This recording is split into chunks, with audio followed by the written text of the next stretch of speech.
Hello and welcome back to History for Atheists. My guest today is Derek Lambert, the presenter of the excellent Mythvision video channel and podcast. Derek has been kind enough to have me on his channel several times over the last 2 years to discuss atheist bad history in general and Jesus Mythicism in particular. But today we're going to hear from Derek about his very interesting personal journey regarding his thoughts and conclusions about the historical Jesus. As he'll detail for us, Derek began as a fundamentalist Christian, lost his belief, became an atheist, and also became a Jesus Mythicist, coming to believe that there was no historical Jesus at all. But Derek displays an interesting combination of rigorous examination of the evidence, intellectual honesty, and a remarkable open-mindedness. So he's always open to other people's views, generous in consideration of alternatives, and unstinting in following where the evidence seems to lead. As a result of listening to and engaging with a wide range of scholars, Derek has come to reject mythicism and now concludes that a historical Jesus most likely did exist. And I was surprised and rather flattered to discover during our conversation that my articles on History for Atheists had something to do with this transition. We also discuss why he found mythicism appealing and why he feels this fringe idea has a hold on many atheists, despite being rejected by almost all scholars. So please enjoy my fascinating conversation with the always enthusiastic, upbeat, and very interesting Derek Lambert. So Derek Lambert, this is kind of getting things slightly backward to the way that it usually is, but I'm welcoming you to my channel instead of you welcoming me to yours. So welcome to History for Atheists. Thank you for inviting me, man. I appreciate it. I feel honored. Oh, no problem. But you and I have enjoyed many conversations over the last couple of years, and don't know if all of your viewers and listeners enjoyed my contributions, but I don't really care. So, but you and I have always got on very, very well. But the reason I wanted to get you on the show is to talk about your journey. To talk about your evolving conceptions of who and what Jesus was, because you've gone, if I can summarize it, and I'll get you to talk about this, but you've really gone from being a believer, being a Christian, and then losing that faith, becoming an atheist, but at the same time becoming a Jesus mythicist. So for a long while there, you embraced mythicism, and that's, I believe, the reason your channel and your show is called Mythvision, or one of the reasons. And then you've since changed your view on that and have come to accept that there was most likely a historical Jesus, which is basically my view as well. But as we were just discussing before the show, I'm interested in hearing about that, particularly hearing about the mythicist bit and the bit about why you then decided, actually, no, I don't think mythicism is correct. Because as you know, I'm quite a critic of mythicism. I think it's a fairly bad idea. Right. I understand why, to a certain extent, why people find it appealing. But because I've never been a mythicist, I'm kind of looking at it from the outside and trying to analyze why people believe what they believe when it comes to Jesus. And I suppose I'm interested in your insight of view on what was appealing about mythicism, and maybe we can talk about that in a bit more detail.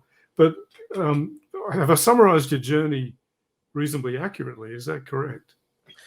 Pretty much. I think that the title, though, Mythvision, I was definitely, I guess you could call me a mythicist at the time that I did title it that.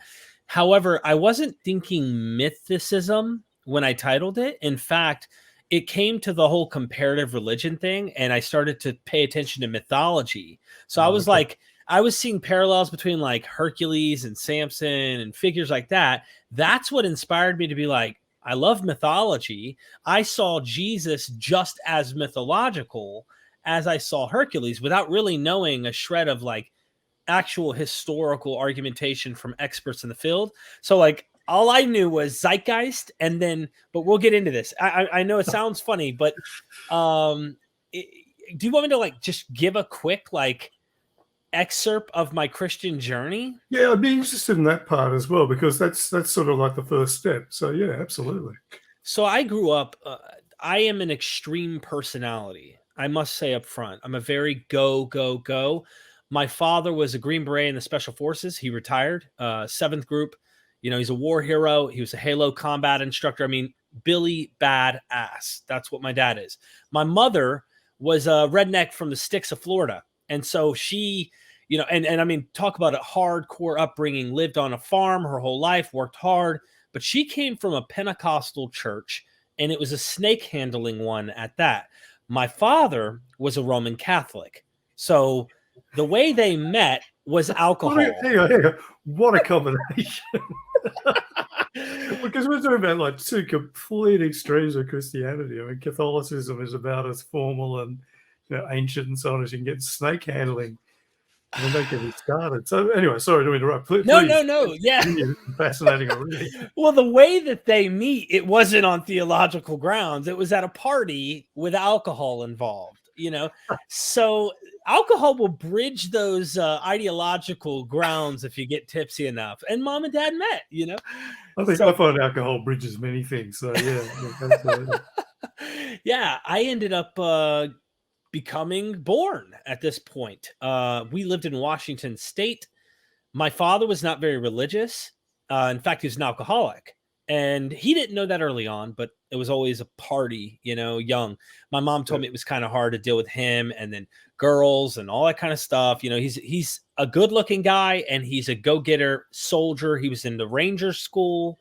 So he was a Ranger, you know, these guys with their head held high and just, you know, tough guys.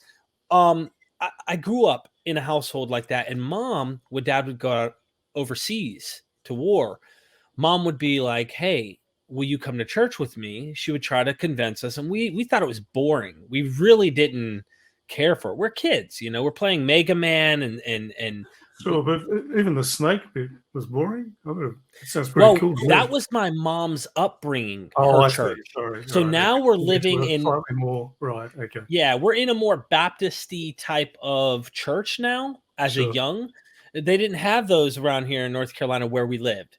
Yeah. And I think mom's common sense over time realized like she believed in the Holy Spirit and the gifts and all that kind of stuff, but like wasn't a fan of the whole snake handling thing. I don't think. I mean, I'm guessing in her mind because she took us to like a Baptist church and she would bribe me with all you can eat buffets, and I would go and I'd fall asleep on her lap, and mom would get church, and sometimes we'd go to the children's area. And I remember these stories about a man named Noah who had a boat, and God told him, and he had animals and all that kind of stuff as a child. Yeah. Never took it serious.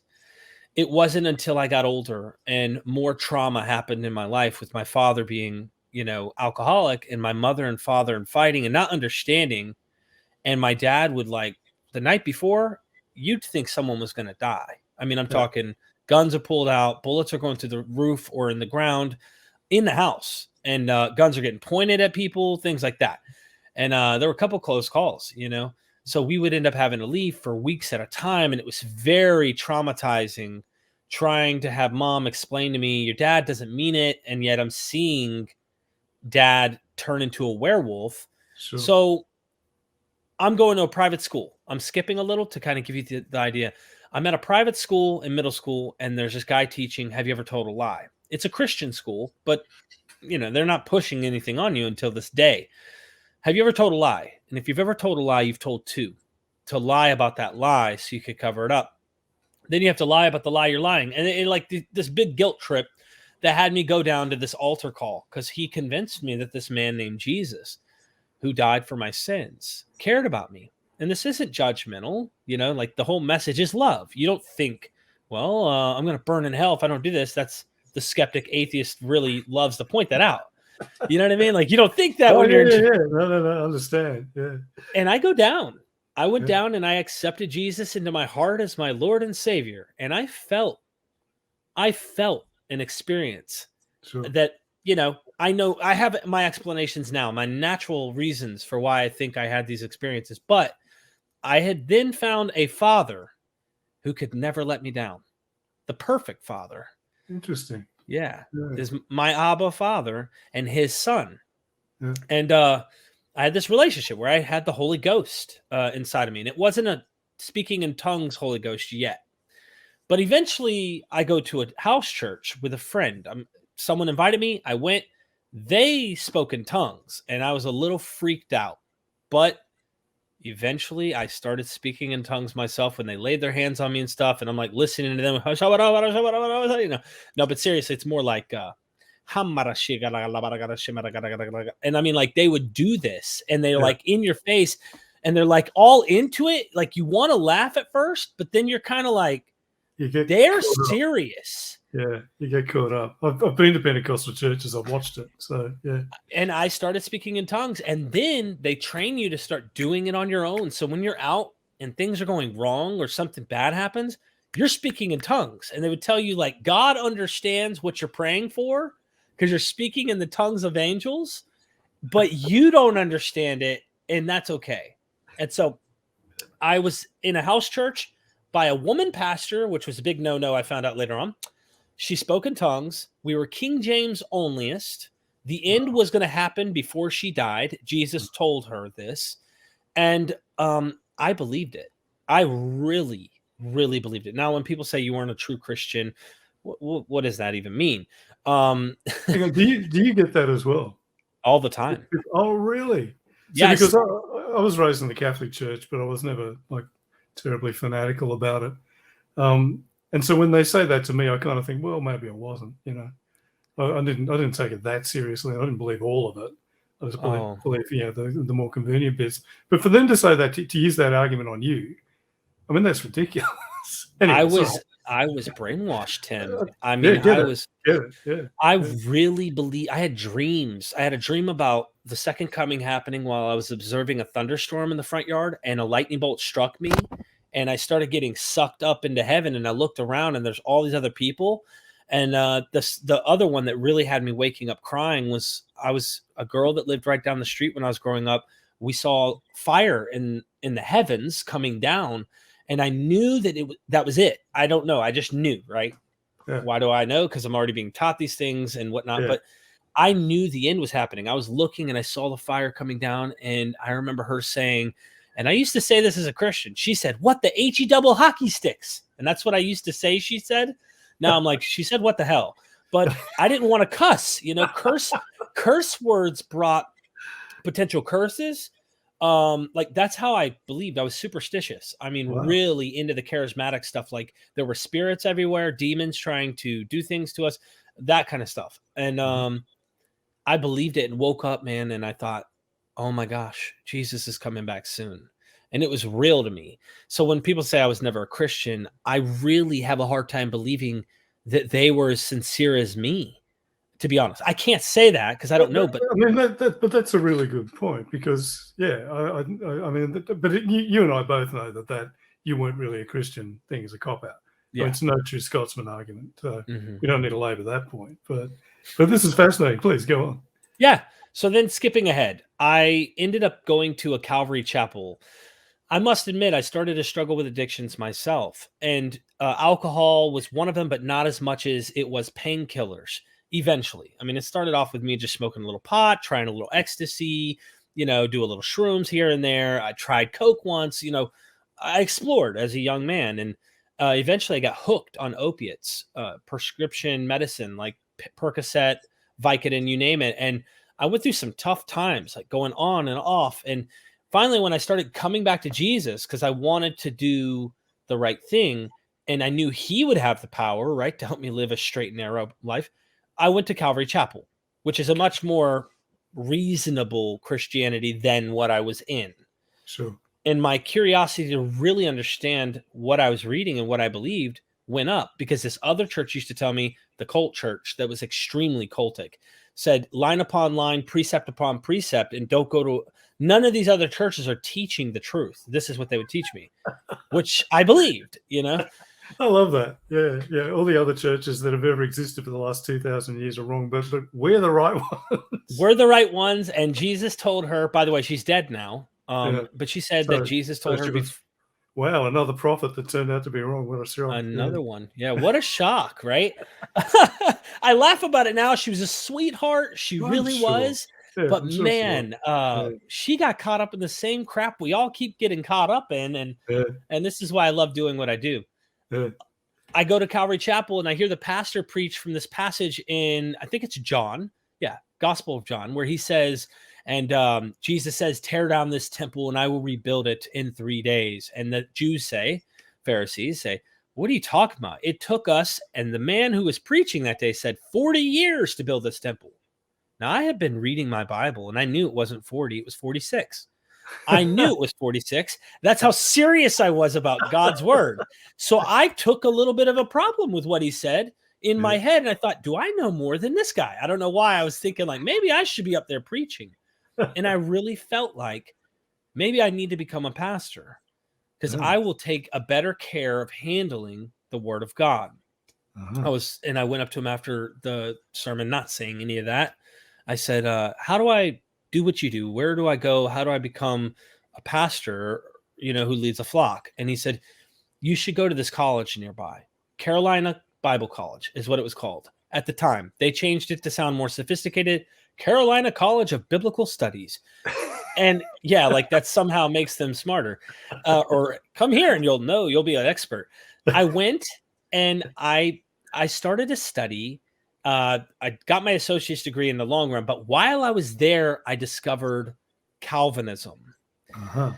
And this is where a real turn in my Christianity happened, because I had believed God wanted to save everybody.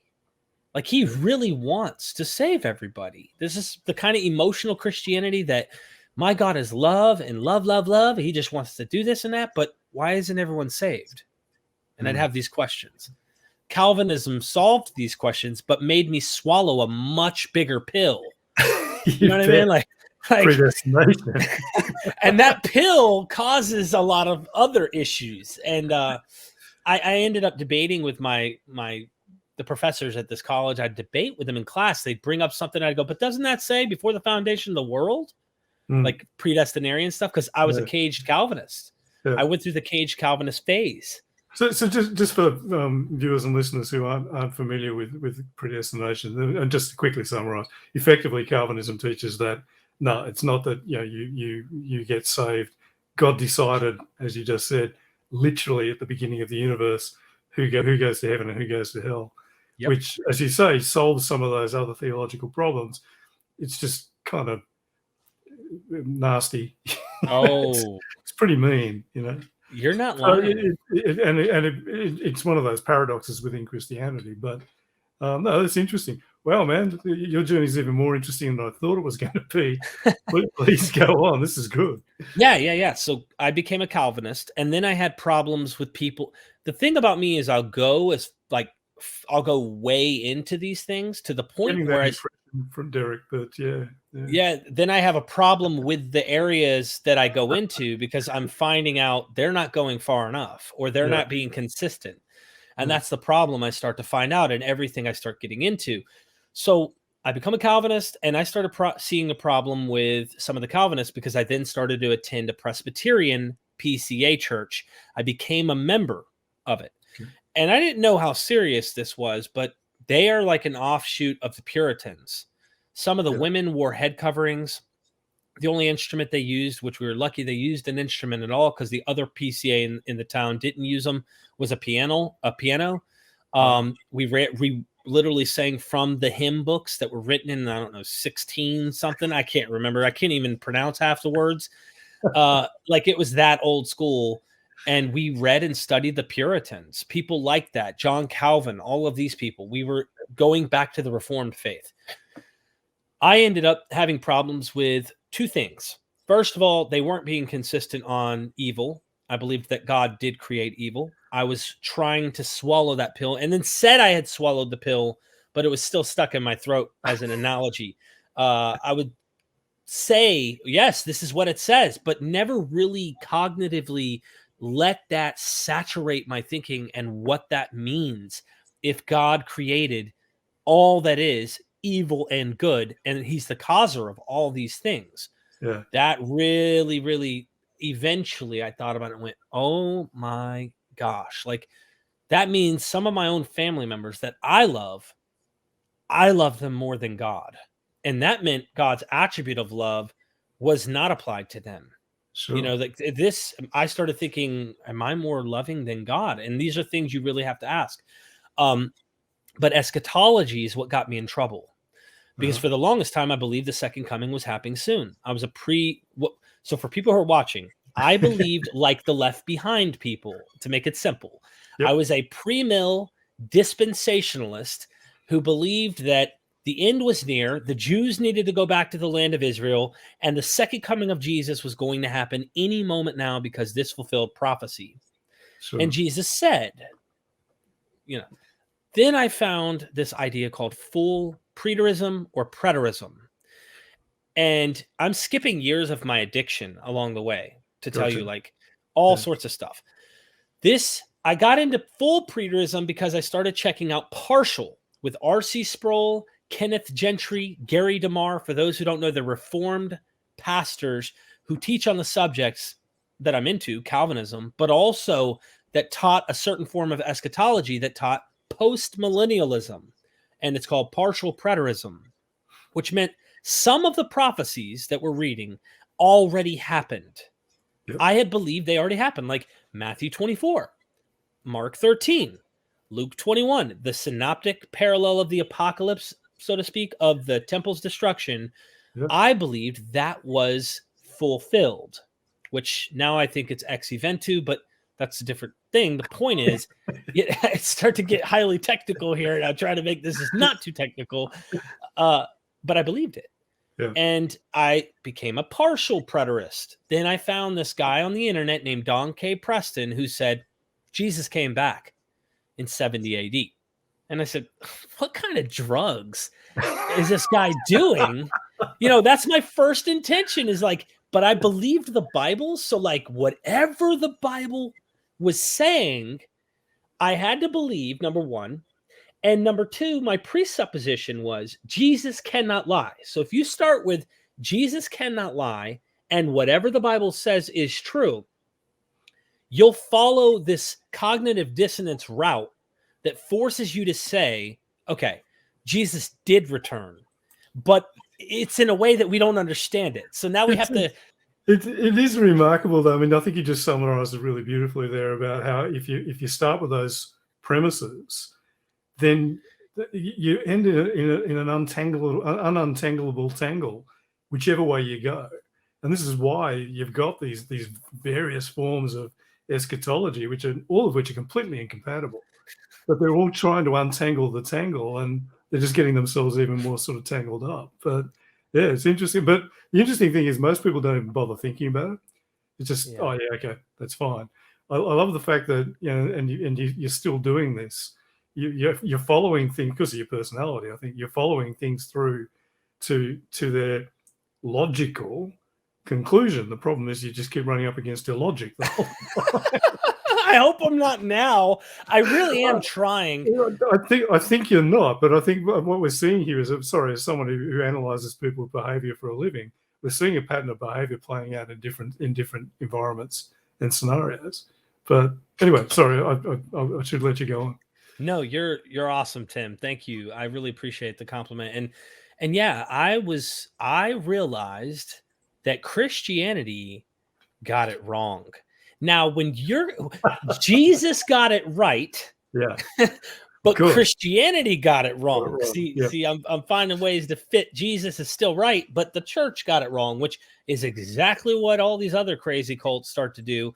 But I realized Jesus said he would return and that this generation would not pass away, and that some of those disciples, Matthew 16, 27 to 28, you go back to verse 24, 25, he says to his disciples, you know, what does it gain a man to profit the whole world but lose his own soul? And then he goes on in the same context, some of you, the disciples, standing here will not taste of death till you see the Son of Man coming in his kingdom in glory with his angels to repay each man according to their deeds. And that was the return. And some people wanted to say, hey, the Mount of Transfiguration, that's that thing. 6 days later, get out of here. That's the argument I remember someone hitting me with when I first started, back when I used to actually debate Christians. And I pointed those verses out, and they looked a bit puzzled.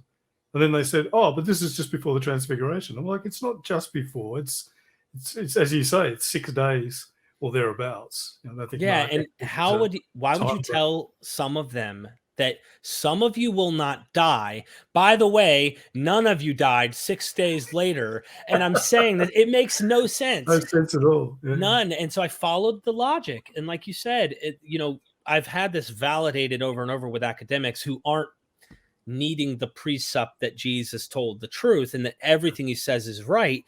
And they agreed with me, and they said, look, what the Transfiguration is, Dr. James D. Tabor, other academics, you name it, Delcy Allison, it is a hint at what they were expecting. And that was going to be this cosmic transformation, the absolute control of God, his son on the right hand of the throne, ruling the world, and you guys, everybody would realize it, et cetera, et cetera. So that would make no sense that he came to judge each man according to their deeds. I'm not even going to get lost there. The point is, it was wrong. And I realized Jesus said it was going to happen within some of the disciples' lifetimes. So I ran, and I'm just giving a few context pieces because I could go on and on about this. I just want to make one point, and then we'll move on and what happened to me.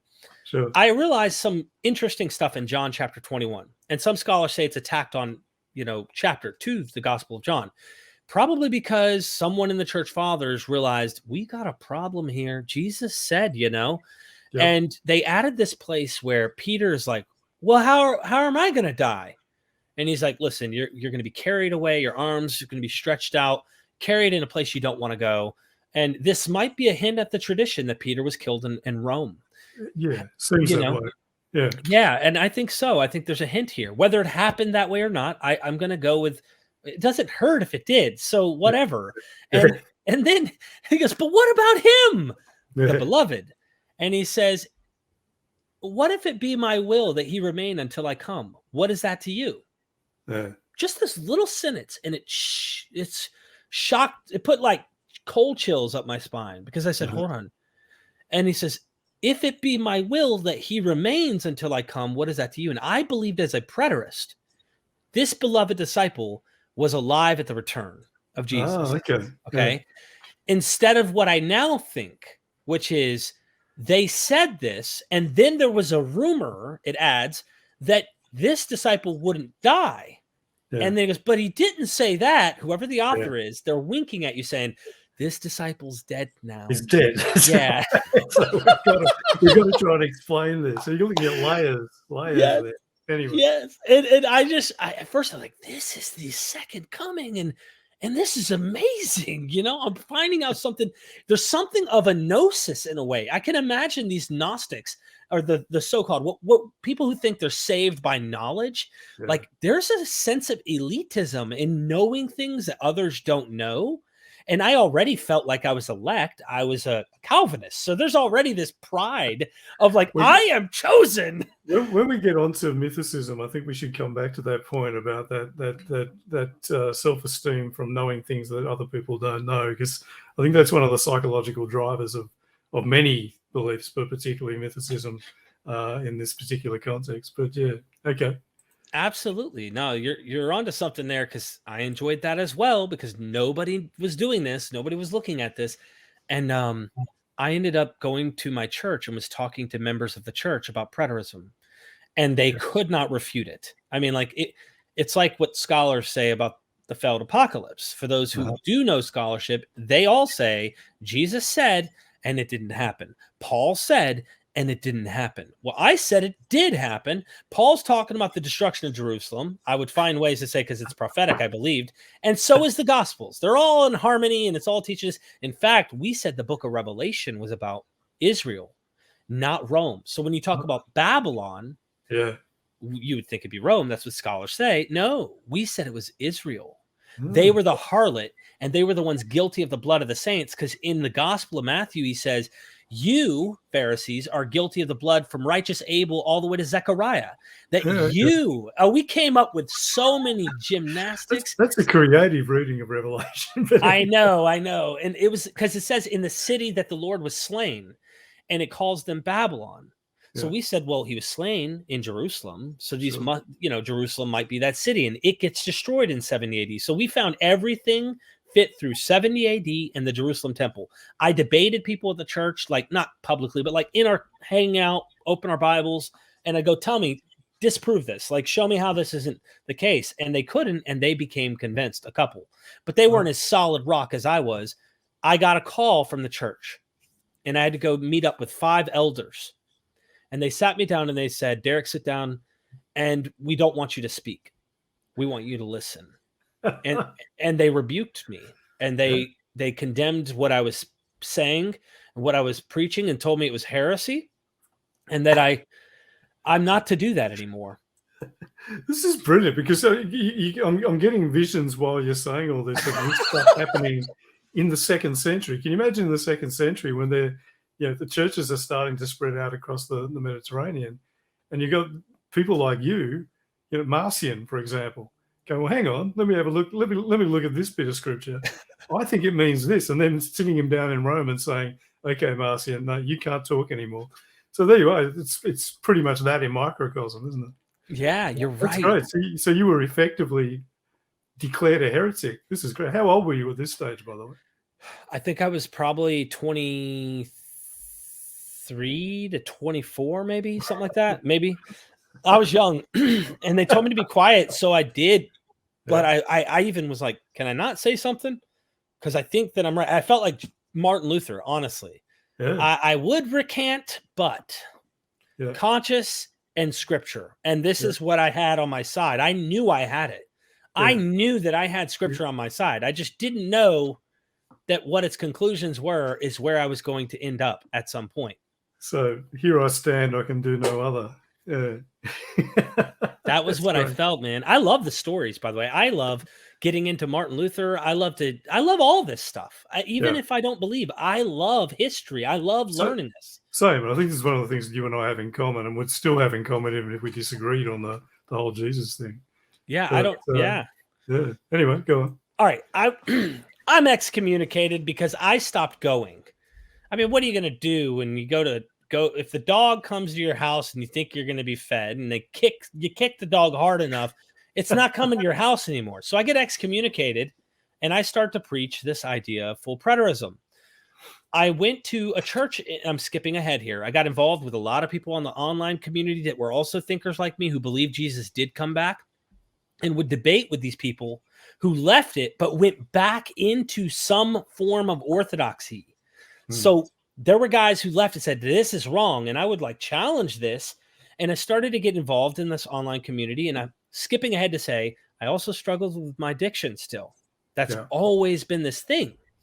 And then I ended up going to New York, and I preached a sermon about how the New Testament is the end, and how you had Moses, Elijah, and Jesus is that culmination. With Moses, you have Joshua and Moses, Elijah, Elisha, and then you had Jesus, or John the Baptist and Jesus, or one might argue Jesus and the church. But it just depends on where you want to chop it up. I found these patterns that following the cloud by day and the fire by night, I found this motif of fire and water or cloud in the Elijah Elisha story as well. So I found this pattern, and I was like, okay, then I looked in the New Testament. You get these hints where they reference, these things. So I was looking for patterns, and that's where parallelomania can come in. But I still was trying to find a way to see this was the end. The Exodus was John the Baptist was passing them through the water, right? This is the way I interpreted it. Okay. Passing them through the water in the Jordan River, just like Joshua did. And he's passing them through as a new Exodus. And here they were going to enter the new promised land, which wouldn't be a literal place, but it would be the heavenly promised land.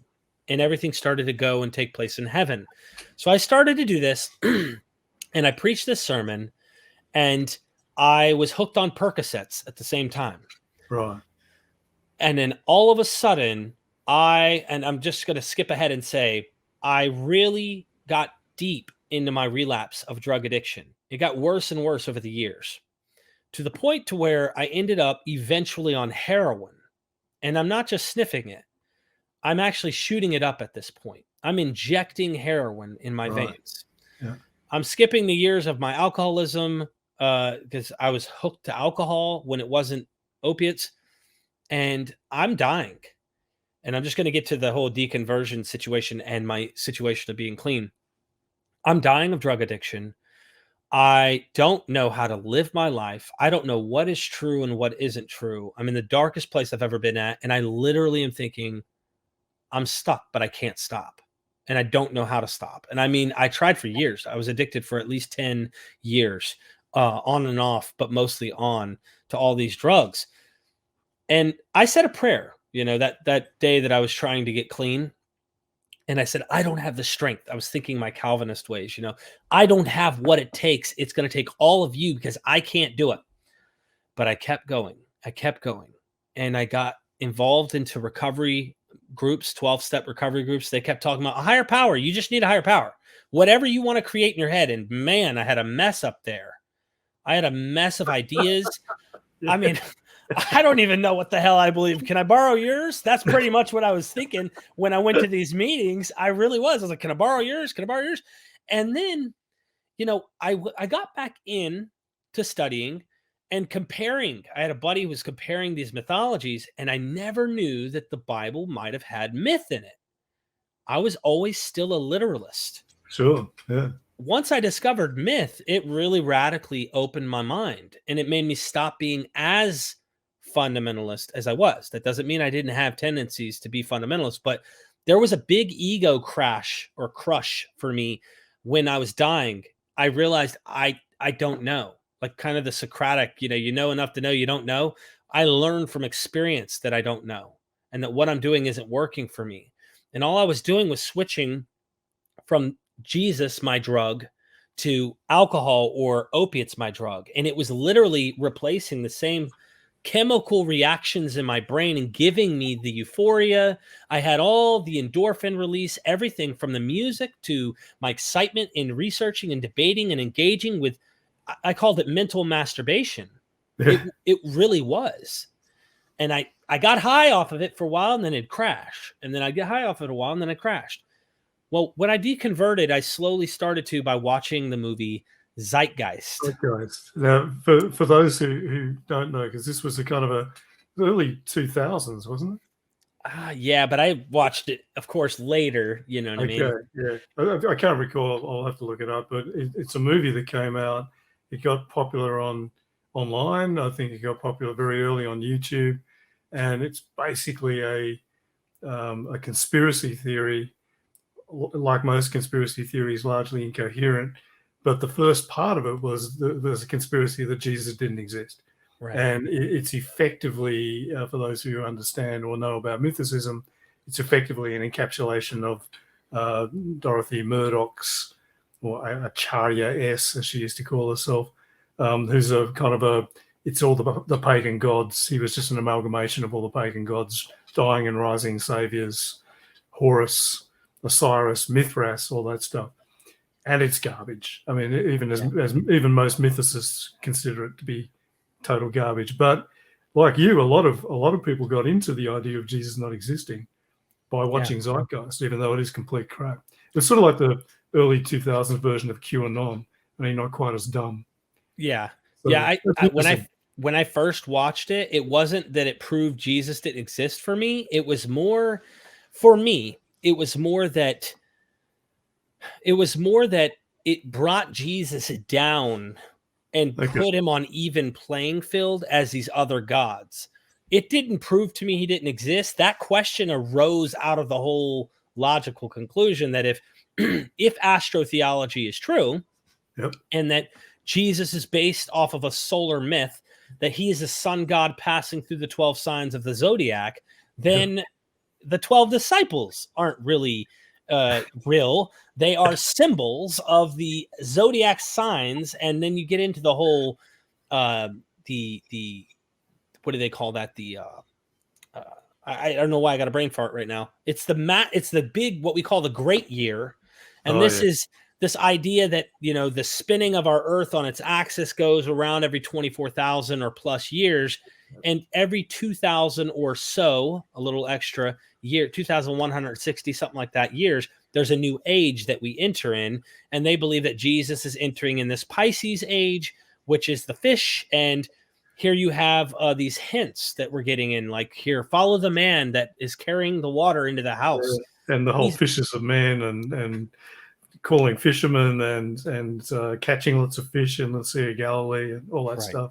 Right. Obviously, all symbols. Yes. All symbols. There's no reality. There's no basis to this. And it's very attractive to people who don't know, because there's a lot of astrology that if you go into the ancient world, you will find that. I mean, there is astrology. The problem is I think they're taking a synchronic approach, acting like because you could find these ancient astrology tells, even maybe Samson, there might be a overtone of astrology type myth in Samson. His name means the sun.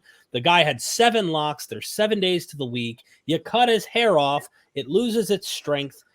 This idea of maybe entering into the winter solstice, which is darkness, which might be why they gouged his eyes out. Now he can't see.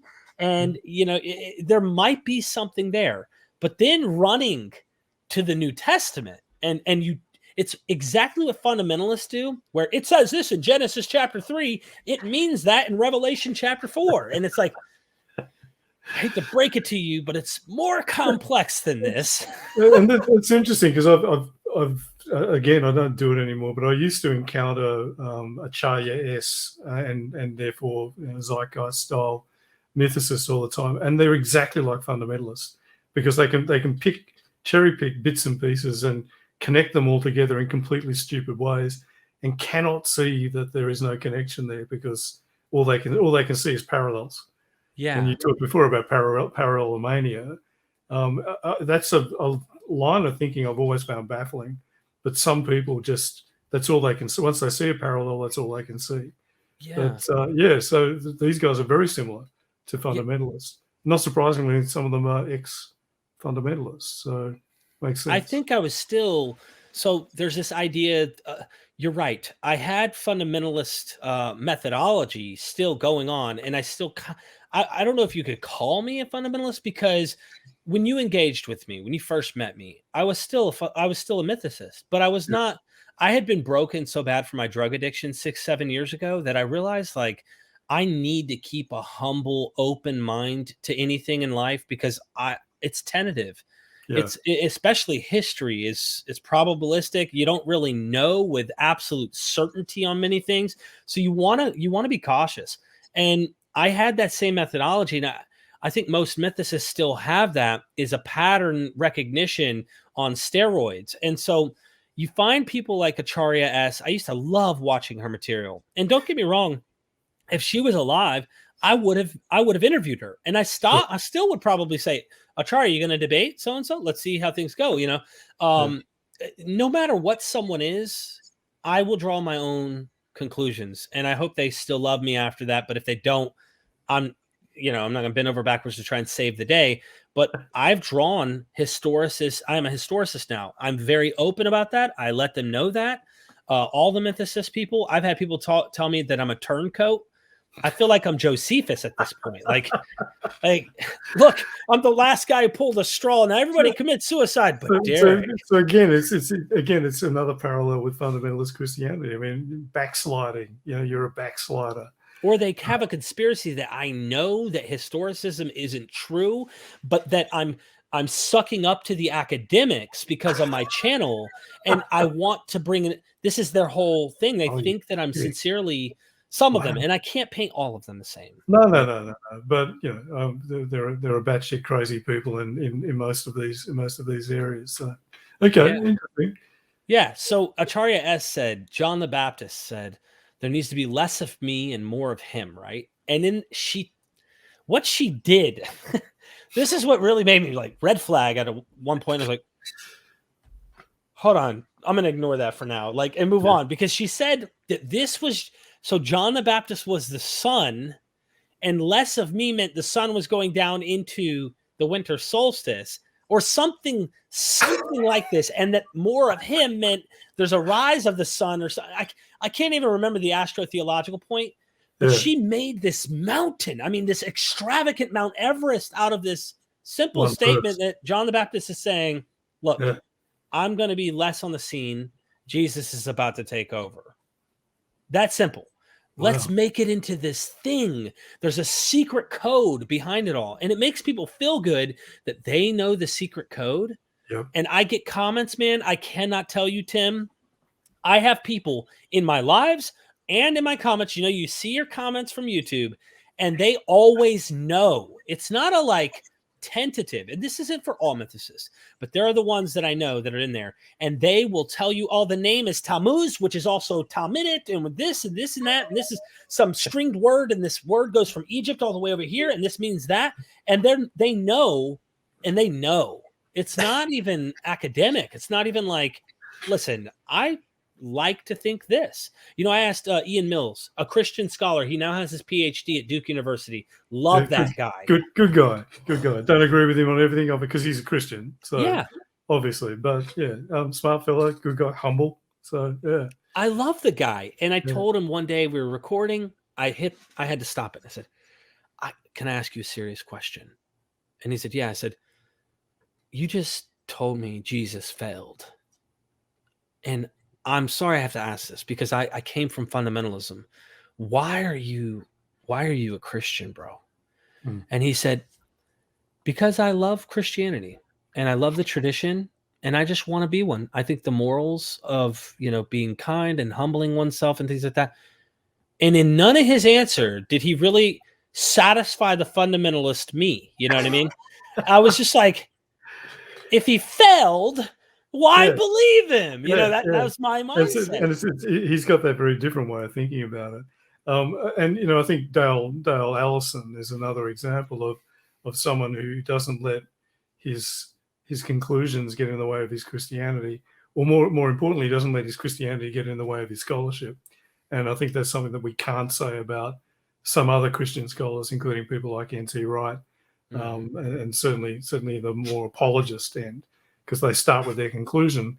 Allison goes to where the evidence leads, and I think James Dunn does the same thing. And Larry Hurtado was much more conservative than those guys, but I think Hurtado was a very honest Christian scholar. I don't agree with him on everything, but so it certainly can be done. But you're right; it would have gone against the grain of your that fundamentalist thinking that was still heavily ingrained with you. You know, I had to, hard to swallow, but I respected him for it. Sure. And I was like, I respect you, bro. Like I couldn't do it because I don't know how to, but I said, you know, that's cool. I'm glad that works for you, and it does. And he's happy, and that's what I love about him.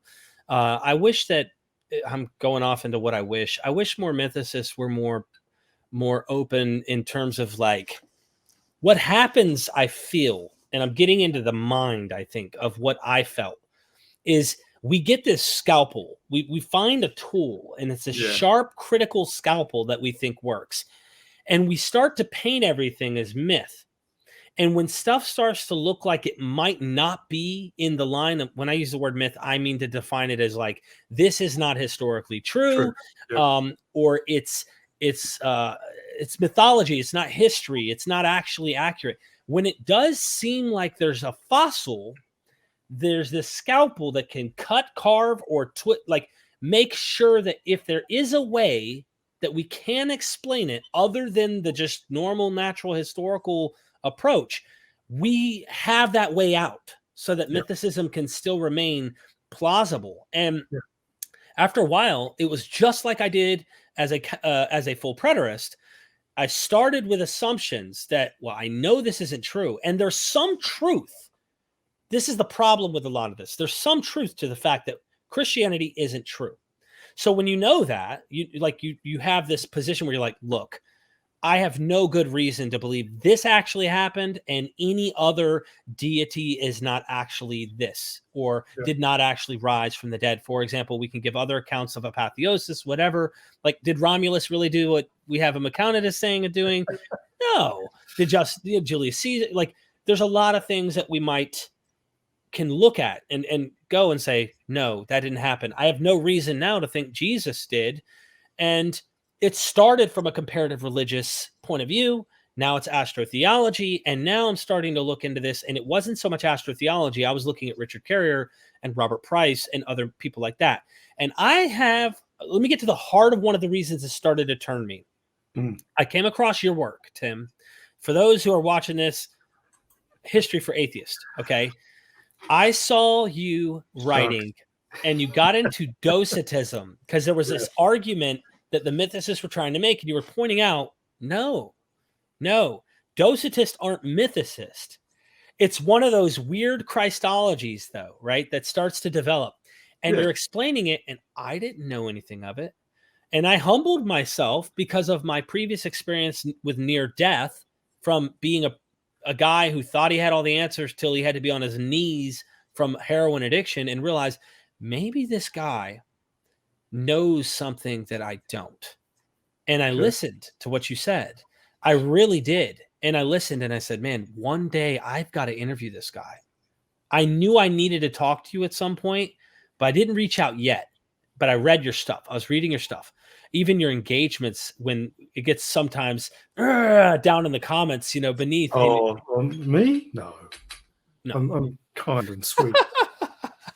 You definitely have your moments, but I guess you're a one-man army, and you're dealing with multiple people coming from different angles. True. I can see the frustration collect pretty quickly, especially if you're trying to get them to see that, no, this is the sufficient, most Occam's razor position. What are we doing something else with it? To be honest with you, I also find it fun, but yeah, you have don't tell anyone. I do. I'm Irish in my ancestry. We love a fight. So, but I can tell. Yeah, do go on. I could tell. You definitely had me thinking, and I think your James, brother of the Lord, one really started to set in on me because I listened to the arguments from Richard Carrier and Dr. Price. And one of the things that they would say, what Richard says, he says it's a baptized Christian brother, that brother of the Lord simply means a baptized Christian. And, I listened to that for a while, but then I said, hold on, this just doesn't quite meet the total criteria, what I'm looking for here. This doesn't quite fit it. So I was looking at what you were saying, and then I listened to Dr. Price. And Dr. Price had this position that you had John, James, and you had Simon, I think these are the three pillars. And these pillars are like caliphs, and that they're like leaders of this caliph, of Jesus caliph. And he had some other explanation to try and make sense of this. And, it just dawned on me one day. As I'm listening to you, reading your stuff, reading them, listening to them, and interviewing them over and over and knowing so much, it dawned on me one day as like, well, the earliest that we have attestation of James is a gospel. Yep. Okay. It's mythological, right? You have this hyper skeptic view that you have. You have to learn to tame that a little so you could try to at least give the benefit of the doubt and see if there's something there. And I listened and it said, don't we know him? His brothers, James, and they list his brothers and his mother. And I thought to myself, even if this is a legend, like built up legend, which means it's not completely not historical, that they may have legendized a narrative about this Jesus character. This author is saying that Jesus had brothers.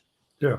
So it was an early, even if I wanted to grant Mark was 90s, let's say, but really maybe in the 70s, 80s, it was an early voice that told me, hey, this guy has brothers, or at least this author seems to believe he had brothers. Yeah. Which told me is like, well, where's the first attestation of someone saying, by the way, James is not his brother. He's just this certain figure. Yep. Every voice said the same thing. So if I had voices that said what Carrier was saying, and it wasn't just in this weird pocket of Paul that he's trying to interpret it as, he'd have a case. But the case I kept hearing was everything of the voices were saying the same thing about James being Jesus' brother. Yeah, and that's one of the reasons why I put emphasis when I'm debating mythicists. I put a lot of emphasis on James, because you can play with a whole lot of other arguments, and there are counter arguments to the other arguments.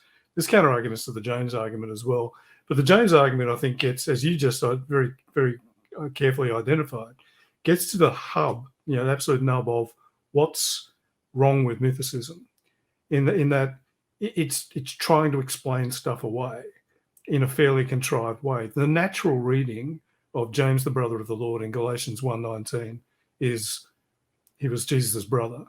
And all the other evidence that we have referring to this guy says sibling. There's nothing that says, oh, he was just another baptized Christian who was of a non-apostolic level. And all of Carrier's arguments about that, as in that article I explained, don't work. Right. So it's this contrivance that bothers me. No, it doesn't bother me. It convinces me that mythicism is wrong. You can, and this is the thing, you can play, as you know, with history. You can take evidence and you can twist it in various different ways, and you can come up with all kinds of stories. The issue is, which of these stories makes most sense? Yeah. And I think what you said, and it's interesting to hear that it was, that article, because that was my intention, for people to go, okay, forget about all the other stuff. If James was his brother, mythic figures who live in the celestial sublunar heaven don't have flesh and blood brothers. Yeah. So this means he must have existed, because Paul is writing about it just 20 years later, and he met James. Then we add Josephus. Forget about the Testimonium Flavianum. Josephus, Antiquities. I still think it's partially interpolated, by the way. I'm convinced that this is a partial interpolation, but we can get into that too. The James reference. I'm talking about the other one. I'm talking about the Testimonium. I think is still partial. The James, I don't even think is interpolated. Absolutely agree that the Testimonium is partially interpolated. But the James bit, that doesn't make any sense. And so there you've got in Josephus, you've got Josephus mentioning in passing, while talking about something else, the high priest getting deposed. He was deposed. Why? Oh, he was deposed because he executed some guys illegally, including James, a brother of that Jesus who was called Messiah. So it's mentioned in passing. Mm-hmm. And James was an older contemporary of Josephus. Josephus was in Jerusalem at that time, or very soon after. He'd just come back from Rome. And this was an upheaval in his sect of the priestly caste. That was a major political event in the young 25, 26-year-old Josephus' life. This is pretty close to direct testimony. And when you put that together with Paul saying, I met him and had an argument with him, and saying that in a context that undercuts the argument he's trying to make into the Galatians, put that together, it's really difficult for the mythicists to get around that. And all of their efforts to do so are so contrived that they don't stand up to Occam's razor. Yeah. So that's one of the reasons why I wrote that article very early in my series on Jesus Mythicism. And I'm glad it had the right effect, Derek. Very glad. I'm glad it did too. And, another thing that really red flagged me, I asked this for a while of Dr. Price. I'm good friends with everybody, including these gentlemen. I know you don't always have the best of friendships with Carrier and others, but I asked him when I interviewed him, and I said, Dr. Price, what does it mean he was crucified? In Paul, what does it mean? Yeah. And, I've recorded multiple different recordings with Dr. Price on this, and he just would sometimes refer back to Carrier. Oh, I'd be with Carrier on this one, heavenly crucifixion. But then sometimes Dr. Price seemed to fit this astrotheology view, it seemed, because he would have this idea that there was a celestial cross, celestial astrological cross in the sky, or something to the effect where it had to do with the heavens, some type of astrological Jesus being crucified position. And, what kept getting me to come back was this. Jews were crucified in the first century. Did you know that? Well, what do you mean? Did I know that? Yeah, I know that, but Jesus is a different. No, Derek, I don't think you get it. Like Josephus talks about these Jews that are literally being crucified by Romans in the first century. And I'm like, well, that kept getting me. It kept getting me to come back to the ground on Earth. You know, like I just kept trying to fly up to keep mythicism. Like maybe it's true, maybe it's true. You know, and that's what happened to me. It's these prosaic details that scupper it every time. I mean, it's interesting that you've recognised the Price kind of switches in his what he thinks things mean depending on the day of the week and or the kind of argument he's trying to make. Carrier is much more consistent. But for those viewers and listeners who are very familiar with the form of mythicism we're talking about, the mythicist claim is that Jesus didn't exist, and that the figure of Jesus was originally conceived of as a purely celestial being, and that all the crucifixion and rising and betrayal and Last Supper and all that stuff all happened in the heavens, and it only later got historicized and became to be depicted. I'm not making a mockery, Tim. I really want to go on record as I'm not mocking. No, look, I get that. I care about everybody. I really do. Like, I came from this. And if there's one thing I've learned in my own philosophy is I don't look at people who where I once was and look down on them. I would wish that they might not have such judgment on me. Maybe they think, maybe he knows something that I don't. Because I did the same thing with you and thought, maybe he knows something that I don't. You knew way more about this stuff than I did when I first got into this, and you still do in many respects. Like, there's things that I've come to you for. I want to interview you. Like, you have a lot of insight. And I mean that. Like, I respect you. I also respect these other gentlemen. And at the end of the day, I'll hear him say something and I go, yeah, I'm not convinced of that. And in my head, I'm like, I'm not convinced of that. You know, I did an interview. I went with Dennis McDonald and Richard Carrier in California. I got like 80 something interviews. And I mean, Dennis, I could tell you when Richard wasn't around, he'd go, you know, like some of these ideas, you know, he loved like person wise, right? We'd go to dinner. We had a blast. We hung out person wise. Everything was cool.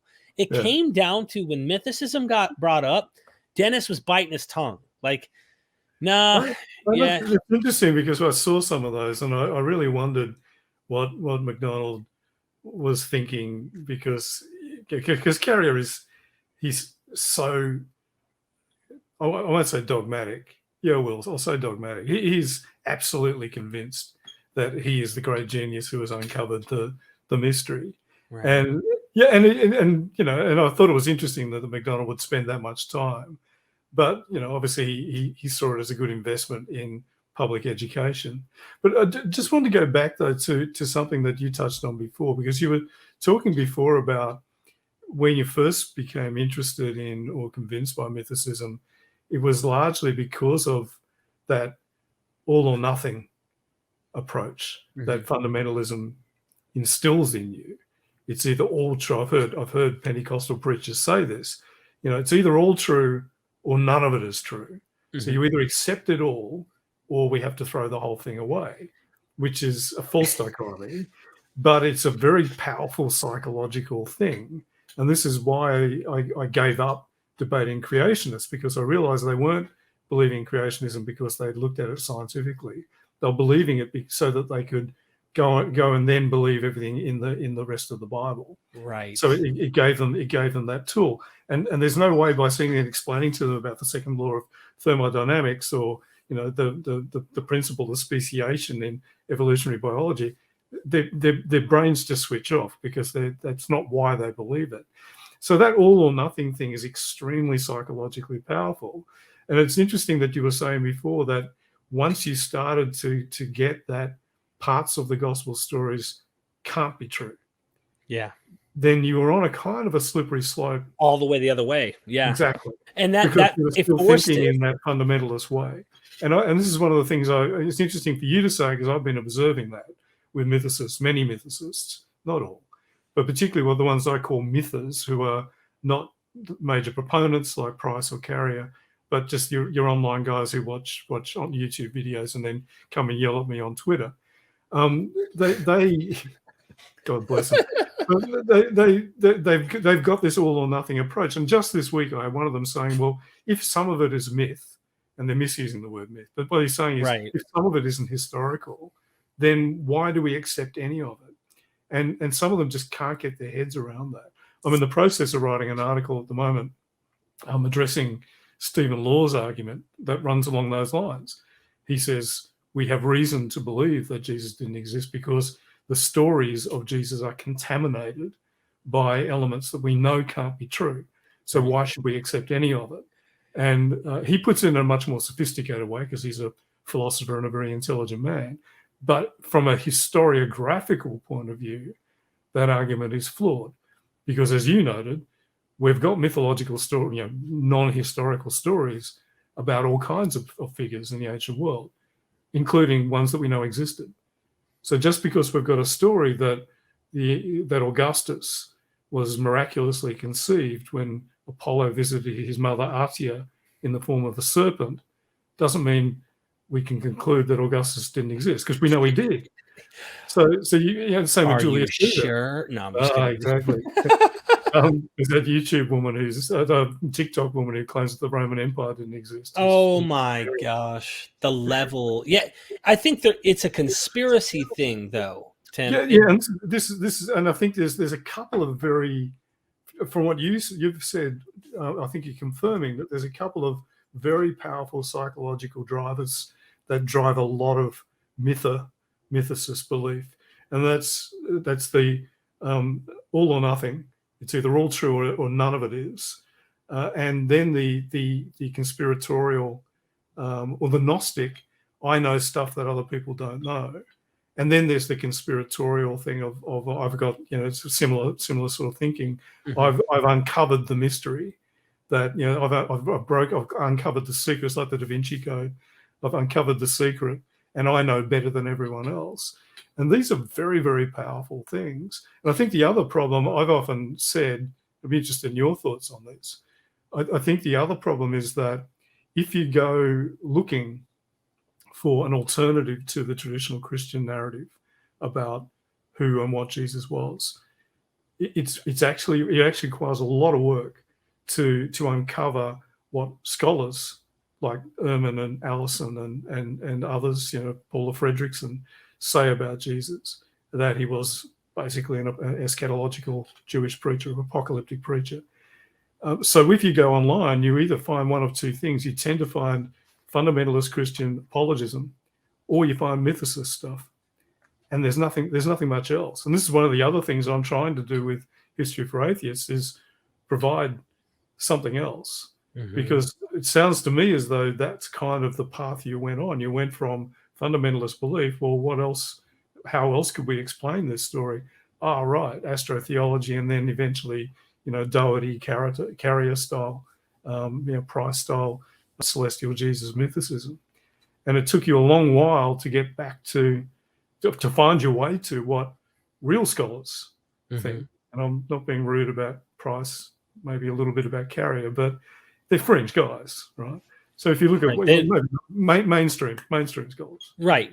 That's probably a better term I would use, because, they are friends. I know that you definitely disagree with them, and I distragree with them too. I disagree with both of them. Right. I think Price is strikes me as a much nicer human being than Richard Carrier, but that's beside the point. I think the main thing is, though, that it's interesting that you, again, through that very Derek way of approaching things, you pushed and pushed and pushed until you found your way to a kind of resolution. But the other interesting thing is that I think you've also described in your journey a kind of a getting of wisdom, a kind of maturity. And one of the things that's interesting about your journey is that you've gone from dogmatism through various forms of dogmatism to that much more nuanced understanding that you can't ever know. Yeah. And that it's all, as your exact words, it's all provisional, it's all probabilistic, it's a matter of degrees of likelihood. Back when I was going through a similar, different, much less spectacular journey than yours, but I went from a kind of vague belief to quite dogmatic unbelief. And if you'd asked me at the age of 23 what the story of Jesus was, I would have been able to give you almost like a day-by-day breakdown of what happened. Jesus, the apocalyptic preacher. Now, my view of Jesus as an apocalyptic preacher hasn't changed, but it's probably matured in that if you ask me, well, did this happen? Did this part of the trial, did that actually happen? I would say to you, I don't know. We can't be sure. It may have, but there's a whole lot of reasons why elements of it are clearly theological embellishment, pesher, or theologically driven narrative elements. So I always argue that there's some things that we can be reasonably certain of, one of which is the guy existed. And there's a couple of others that I'd say: the baptism, birth in Nazareth, and the crucifixion. They're probably like and James. I think they're probably like 4 or 5 things that I would say are historical. Everything else is either not the miracles, or most of them anyway. The exorcisms and faith healings, maybe there's some element there. Because that was common. People, that was exactly. But or they are just maybe. So did Jesus go to Capernaum and say this? Well, maybe. Did he cleanse the temple? Did he? Maybe. Possibly. Yeah. I mean, I'm not closed off to that. That might have been what got him, screwed. Talk to me one week and I'll say yes. Talk to me another week, I'll say, I don't know. Depends on who I've been reading lately. Did Judas exist? 1 week I'll say, yeah, I think probably. Other weeks I'll say, no, it's all a little bit of a narrative device. Right. But it doesn't matter. Right.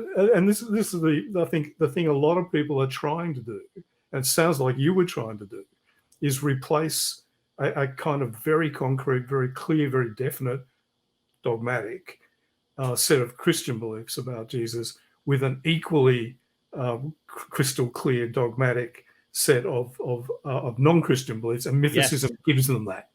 Yes. Because Carrier's got an answer to everything. They're quite often crap answers. I think some of them are ridiculously bad, but he's got an answer.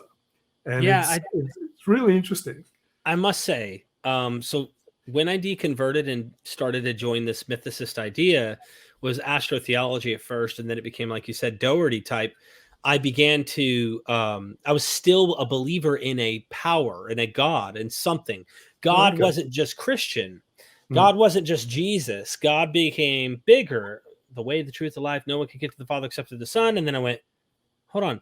When I saw the parallels, if you will, or at least motifs, where Hercules looked a lot like Samson, let's say, or, you start to do these things and realize, hold on, this bubble that I live in isn't the truth and everyone else is the lie.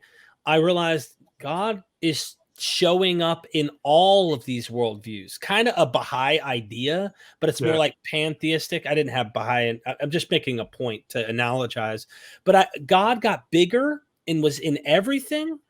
And it was like the 6 wise men of Hindustan, that the poem that I love so much. To learning much inclined, they all went to see the elephant, though all of them were blind, that each might satisfy their mind. And I thought, God's in everything. And then eventually I got into science more. So while I'm getting into these things with mythicism, I'm also starting to just barely whet my appetite with science, but I'm still a believer. And then I began to really question, is there really anything at all? Does it require a creator at all? What's the difference between a universal principle that I like to call God and naturalism? At that point, I just started going, maybe it's all just naturalism. So it was me starting to open my mind up, and I felt comfortable going to mythicism, because once you see that something isn't true or you see problems, you capitalize on some of those things. For example, if I mention a mythicist, hey, look, the Testimonium Flavianum is probably partially interpolated. They're probably going to either run to a non-mythicist to make their point to show they think it's fully interpolated, or number 2, they're going to go, you really trust the information from these people. See where the conspiracy mind comes in. Yeah. How can we trust any of these people to give us any factual, actual data when they're willing to patch over passages like this, when they're writing non-literally, absolutely not true statements in the Gospels, let's say, about Jesus? You start to go, oh, this is a real conspiracy. And Acharya's was called It's the Christ conspiracy for a reason. exactly, and You know? it's again, it's that all or nothing combined with that conspiracist thinking, which I think is what really sort of almost traps people into thinking they've got the whole answer. And this is probably why, I mean, you're a much kinder man than I am, Derek, but this is probably why I can get a little sarcastic and short with some of these people, because I'm just not a big fan of dogmatism. You know, it really turns me off. So when people start saying, you know, blah, blah, blah, and then how do you know that? Well, read Richard Carrier's book. Like, I've read Richard Carrier's book twice. Me too. Tell me why I should pay attention to this kind of argument.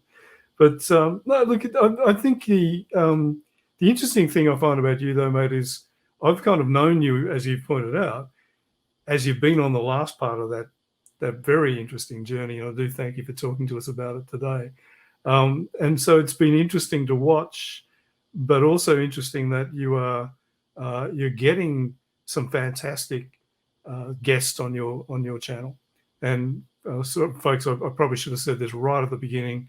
Do subscribe to Mythvision because I look forward to those videos coming out every day. Thank you. And every week. I think they're fantastic. And Derek is getting some big names. I mean, some people like Bart Ehrman, people like Dale Allison, and James Tarber you just mentioned. Yeah, I love him. So yeah, and they're really interesting people. And I think you're doing a great service, because I think while a lot of people, and that's what I was saying before, while a lot of people are kind of maybe searching for some good material, and all they're getting is stuff like, dear old Richard Carrier and maybe Bob Price, they're never going to find their way out of that particular rabbit hole. And I think when you're putting up alternatives, what you're basically doing is providing them with doors out. And as someone who thinks mythicism is a very bad idea, I think you're doing a great piece of work. And I think you're doing it in a very good way. I think your approach complements my approach. Yeah. And vice versa. But you're where they're going to end up at if they follow this path. You're where they're going to end up at. I just took like what I'm into and where I'm actually at is what I'm documenting or where I'm going through and stuff like that. And you're right. I think at this point, well, I'm going to go to Israel in October with Dr. Tabor. Oh, and cool. He's going to take me to the tomb of John the Baptist. Yep. He's going to take me to the Talpiot tomb. We're going to talk about that. We're going to talk about why he's had such resistance and things. There's a lot of cool things that I'm going to be wanting to do, but I feel like it's going to bring a whole nother level. Let me paint a picture on what happened to me. So for any mythicists who might be watching this, you might be like, well, that's not happened to me, and that's fine. But it might happen to you. And what I'm saying is watch out for the clues. Don't take the scalpel and ruin the opportunity for you to really maybe consider. You don't have to be dogmatic about a historical Jesus. You really don't. I'm not like, I know there's not a guy, or I know that there is. I'm fairly confident that what makes the most sense of the data we have is there was a messianic cult leader named Jesus or Yeshua who is leading a movement.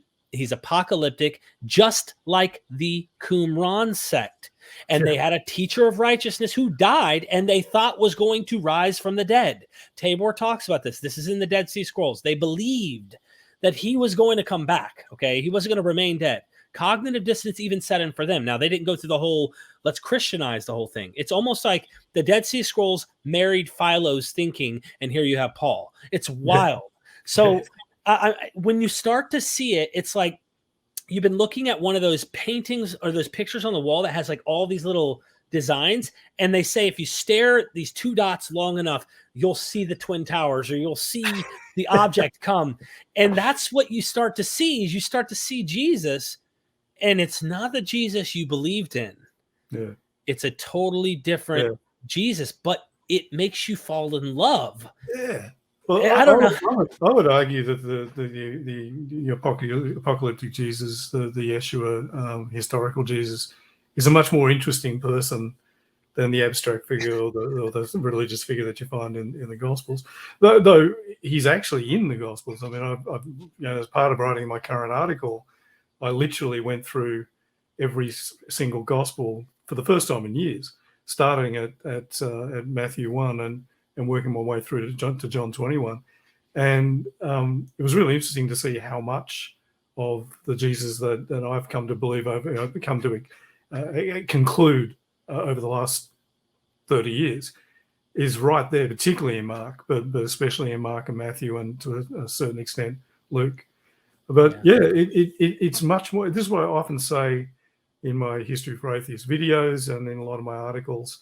The real history is far more interesting than the bad history that I'm debunking, the simplistic stuff. And I'm talking about both Christian stuff and mythicist stuff. Yeah. This is far more interesting. Can I second that? I mean, I really, seriously. We're in serious agreement. Good. Yeah. Oh, man. Look, I love this stuff even more. It's driven me to want to do more recordings than I ever have. And I'm working overtime right now to keep doing this because I love finding out this stuff. You know, one of the things I had written down, a couple things that I thought would be worthy of bringing up. I want to give a shout out to a friend of mine named Stephen Nelson. Okay. This guy is an autodidact from hell. I mean, the guy knows 5 or 6 languages. He is one of my best friends, literally online. And I met him once when I was in California on my way out. We got to hang out that afternoon. He took me downtown California. Anyway, let me get to the point. The guy knows Greek. He knows, he's done really well, and he knows how to figure out things in the language. And something just recently, as I started to kind of look at the prophetic things within the Hebrew Bible, I've been delving into this. How are Gentiles called Abraham's seed in Paul? Like, what the heck is this? So I started to delve into real scholarship, like Catel Bertolo. I try to pronounce her name correctly because I think it's Hebrew or something, but she has shown source after source after source, from Talmudic to Sefta to the Mishnah, the Jerusalem Talmud, the whole nine, and going into the 1st century, Josephus, Philo, 4th Ezra, you name it, and showing what the mindset is and how pagan Rome influenced the thinking of the rabbis, the Jews at large. Even though they were rivals, they impacted them because they had to compete. I mean, when you have a nation that isn't ethnocentric and they say you can be anybody and become a citizen, right? Doesn't matter your bloodline. That competition becomes what influences the Jews to proselytize non-Jews as long as they adopt their laws, because Rome is all about laws. So you can see I'm starting to get deep. My point is, this whole Abraham seed thing made me think genealogy, which made me think literal bloodline, which is a Jewish concept. This is a real thing. They still have this today. The problem is their records aren't there because of 70 AD. Now, here's the deal. From the seed of David, Paul says, okay, manufactured, Carrier says, because the term can be used this way. I read that article that Stephen Nelson did. I'm talking. I think I know that article. He basically makes the same argument I do about Romans 1:3, about Carrier's interpretation of Romans 1:3. It just doesn't work. Right. The only way you can read Romans 1:3 is literally, I mean, figuratively, but he's saying that he's literally a descendant of David. But okay, I know. I've read some of Nelson's stuff. It is good. It goes further to just let our audience know why this is important. And I highly recommend you read the article. If you can, get on Facebook, go to different groups on Facebook. You can email me and I'll send it to you. But the reason why this is important is it goes further than just, oh, he's from the seed of David. So what? You could say he's from the seed of David as a mythicist, and they do. Yeah. But they say he's from the seed of David, created and manufactured in heaven. And I'm thinking to myself, hold on. It also says in the same passage, born under the law. Whoa, yeah. Okay. In the heavens. So you got a guy, a Jewish man, manufactured of the seed of David in heaven, who is circumcised in heaven on the 8th day, I guess. Somewhere up there, the angels had their scalpels, and they must have circumcised his pecker on the 8th day. And he was crucified at some point during his life in heaven by only demons, okay, or daemons, if you want to use that, archons of the age. And there's so much, in my opinion, that is ad hoc, that it's like if I found a lost book and we knew it wasn't a forgery or something, or and we knew this went back, sure, give me more evidence. and I'm willing to go wherever that goes. I will be the first guy to raise my hand and say, Mythicism all day. The problem is we don't have it. And No. you have to, like, he pointed out, and Carrier is a clever, very smart. I mean, he really is. Agreed. I told this to Stephen. I love all these people. So you may not. That's okay. Here's my point. Sometimes when we're so smart, we can be our own lawyers, as Stephen said to me earlier when we talked. And sometimes we can talk and convince ourselves into things because we're so sophisticated and clever that it's like you can never be wrong. And I wonder if that's what's happening here, in my opinion. I again, as someone who analyzes people for a living, I've been watching Carrier for a very long time, and I think that's exactly what's going on. Carrier is a fairly narcissistic personality, in my opinion. He is very convinced of his own genius. And I've even read psychological studies that show that narcissists are inclined towards fringe ideas and conspiratorial thinking because it conforms to their self-belief that they are special. And so they have to believe things that other people don't believe because, they're not like everyone else. I think there's an element of that going on with Carrier. Wow. But, I will admit, being at his feet in California, the guy is smart. He's not a dummy. Even Dennis told me that, but then Dennis would tell me. I totally get that. I mean, as I said, I've read his book, but I've gone through some of his key arguments with a fine-tooth comb. And this is why I often have people saying to me, but Richie Carrier has written this very, very clever book and it's been peer-reviewed and it's got lots of footnotes and apparatus. And I say, yeah, but are you and so I'm convinced. I say to them, are you qualified to assess that book? Oh, no. But you're convinced by it? Oh, yeah. And this is the thing, you really have to know quite a bit to see the fancy footwork because he's very good at it. I absolutely, I never say that Carrier is stupid. He's a very clever guy. I just think he's kidding himself. Right. That's a nice way of putting it. And I know you want to say more. You're rubbing off on me, Derek. No. I'm trying to make you turn to Jesus. That's what I'm just kidding. No, I really think that, it was the argument the night he was handed over. Okay, so that's a whole nother question. You have to come to believe in some celestial stuff with this. Really weird. Night he's handed over, it just sounds very simple that there's a tradition Paul has. And let's get to the heart of the matter in Galatians. Let's go ahead and deal with I only received this from Jesus, right? And this is from the heavenly Christ, which we all agree. At this point, it's a Christology, and Paul has a heavenly, a resurrected Jesus that he is engaged with. Sure. But what is meant here, I don't buy the mythicist argument. I'm convinced personally on this that when I've interviewed Steve Mason and when I interviewed, James Tabor does the same thing. They said, Paul always says my gospel. Okay. Paul's gospel, and that there are others teaching another gospel, and that gospel most likely is a proselytism Judaizer gospel, convincing them to take Torah upon themselves, non-Israelites to do so. And I'm just saying it for our audience because you and me, we're on the same page.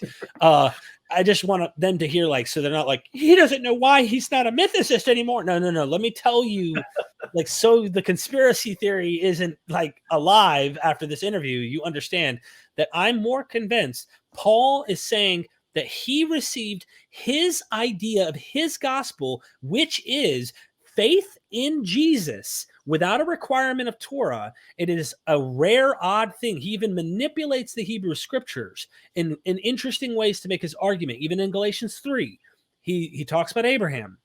And he says the promise is not to the descendants, multiple seeds, but one, not many, but one, who is Christ. And then he goes and does a little hopscotch once he says Christ is the singular promised seed, and that we, many, he's talking about, in him are Abraham's descendants, plural. What is Paul doing here? He's doing something weird. So it's his gospel, and I think that that's what he means by, listen, you don't need Torah. It's not, I don't know anything about Jesus, never knew about the God, didn't know anything about him. He persecuted them. He says so in his own writing. So he had to have known something of them. You don't go and hurt people you don't know why.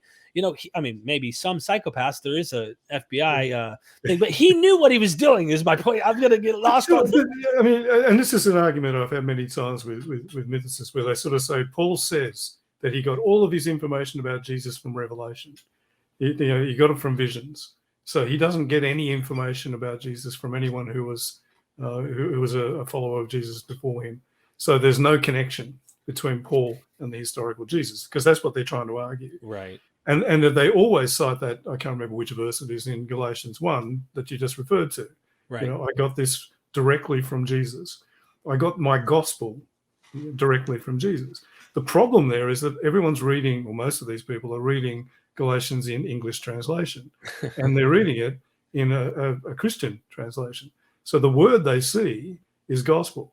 The word Paul uses is evangelion. Evangelion means good news. Right? So he's not saying I got the gospel. When people read the word gospel, they think of the book that tells stories about Jesus. So they think he's saying I got my stories about Jesus from Revelation. No, he's saying I got my good news about Jesus from Revelation. And then in Galatians 2, he talks about the good news for the uncircumcised. Yep. What's the good news for the uncircumcised? Well, the fact they don't have to get the end of their cock cut off to begin with, that's pretty bloody good news. Because effectively what he's saying, and what he's arguing with James, Peter, and John about, is do they need to get circumcised? Do they need to eat kosher? Do they need to follow Torah? And Paul is saying, as you've correctly identified, Paul is saying, no, that's his good news. So he's not arguing with them about the life of Jesus or who Jesus was or whatever. They all agree with that. So when he's talking about the evangelion, the good news, he's talking about that good news. So he's not saying, I got my information about Jesus from Revelation. He's saying, I got this idea from Revelation. That's what they're arguing about. That's where I'm at now. And, it is interesting. You took a stance in your articles. I loved it. The Apocalyptic Jesus article that you wrote. I mean, I seriously, if you're watching this channel and you have not read his material, seriously go do it. We're not judging you. Sure. Seriously, though, you really need to go. Because what you said, and I think this is a very interesting point. We're in agreement there, but you go a step further. Some scholars want to argue that Galatians isn't dealing with this. Like Paula Fredrickson, she doesn't quite take the position that Paul's dealing with, Cephas and James and John, like they're not clashing. She tries to maybe think, maybe there's something else going on here. I disagree. I think that you're onto the right path because Jerusalem is coming in, and there seems to be this, either Paul's lying or they reneged on their contract. Either way, it doesn't matter, because if we back up and we don't even get lost in that, Paul says he persecuted Christians before he was converted, before he had this thing with him and Jesus, his understanding, of this Christ. He had to know, if you're persecuting a group, you got to know why you're doing it. He had to have known something about them. Sure. And we don't know. This is the thing. We admittedly do not know how much he knew about that, but we know he knew about it. So to pretend that one day he's on a road, let's just say, using the axe point, and boom, Jesus, he has this like epiphany, and there's a heavenly Jesus. You were crucified? Oh my God, what else happened to you? You had your pecker cut? No, where do you draw the line? Like, he had to know this from someone before him, and there were Christians before him. He admits that. So, and it doesn't matter how you cut it. That's the only way you can read what he says. Right. And this is another problem that mythicism has. And also, if you look at some of the things he says about some of the teachings that have been given to him.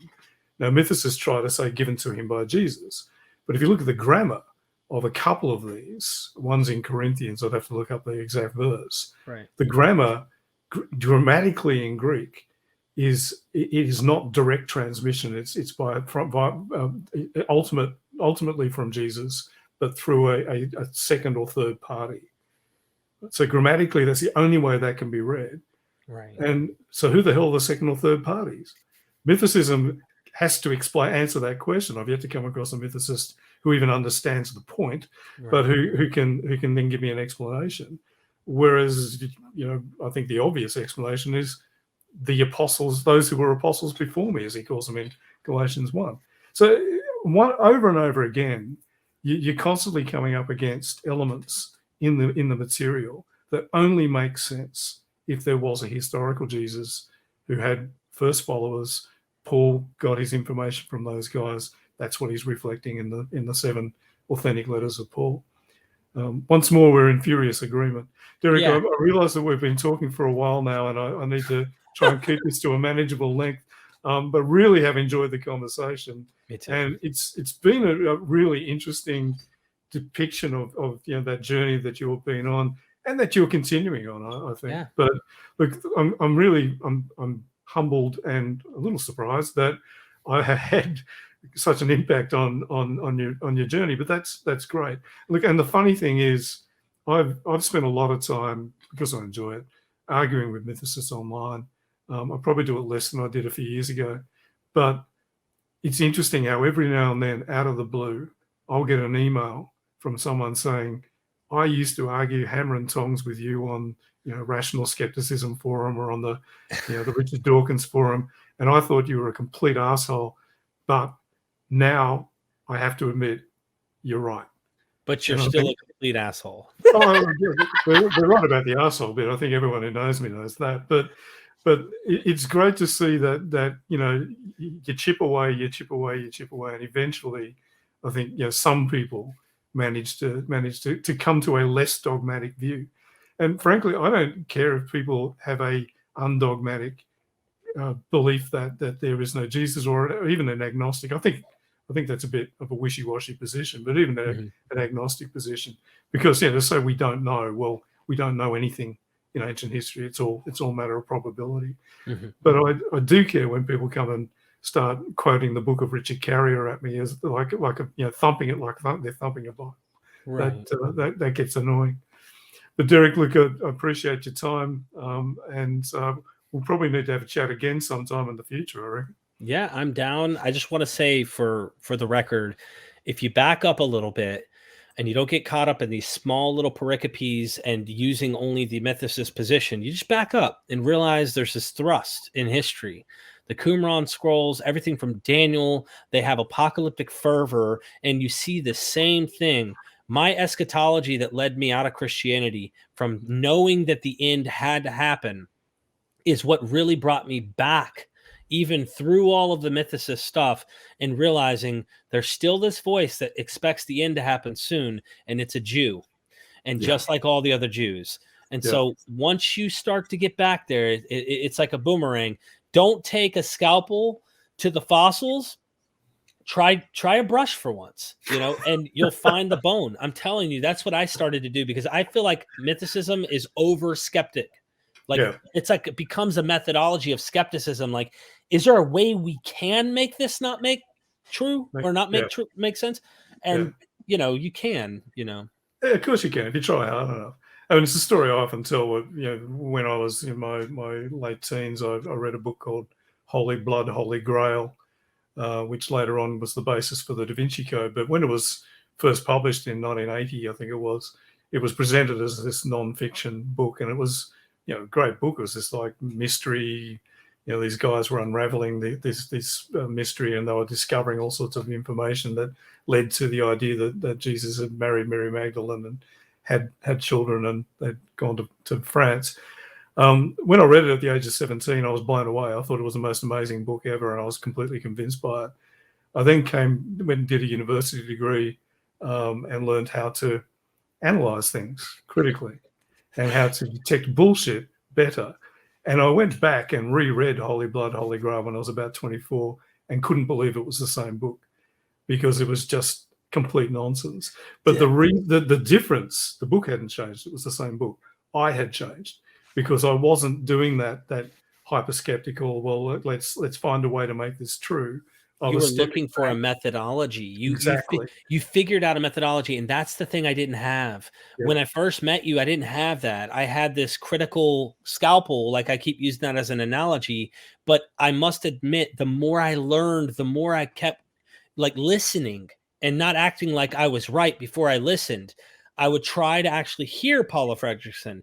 I'm interviewing her sometime this year, by the way. Oh, good. She's great. I've been harassing her for like a year and a half, and she Uh, finally was like, "You don't give up, do you?" And I'm like, "I do not." And she said, "All right, when I get back from Israel later this year, meet me at my university." My point Fantastic. is, don't stop.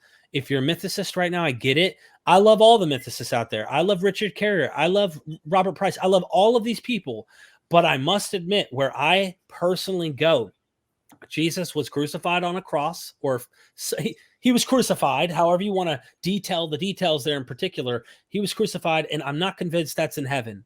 He was born, and I'm not convinced that was in heaven or manufactured or created in heaven.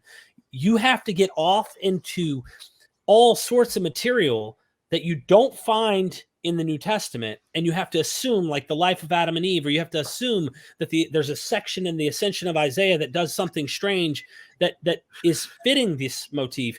You could still grant that strange worldview was in the mind of people like Paul and such, and not have to have a celestial Jesus. There could have been a guy, and there's still these weird superstitions in the air. There's so much to learn, and don't give up. That's my encouragement. Just don't run to the far end and then bash people like me, because evidence leads me back towards a historical Jesus. So that's my encouragement. I think that's a great note on which to end. Derek, you and I have gotten on very, very well for a long time.